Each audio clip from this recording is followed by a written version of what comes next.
Hello বন্ধুরা, তোমরা দেখো সৌরদীপটা আজকে কি এঁকেছে। You are ready for exam? Yes. তোমাকে এটা কি আঁকা শেখালো?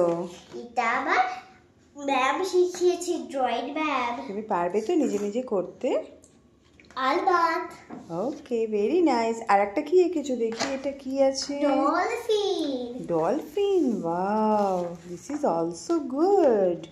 তুমি এটাও পারবে করতে? গুড। আর একটা কি করিয়েছে ma'am? Nature, wow, this is so pretty. Thanks. তোমার আঁকতে ভালো লাগে? অফকোর্স, কেন ভালো লাগবে না? আমি কি পড়াশোনা করতে এত ভালো লাগি? তাহলে কমেন্টে লাইক শেয়ার করে বলে দাও। তাহলে যদি আমি ভালো করে ভালোবেসে করি, তাহলে কমেন্টে share and like, love you, bye bye লিখে দাও। টাটা।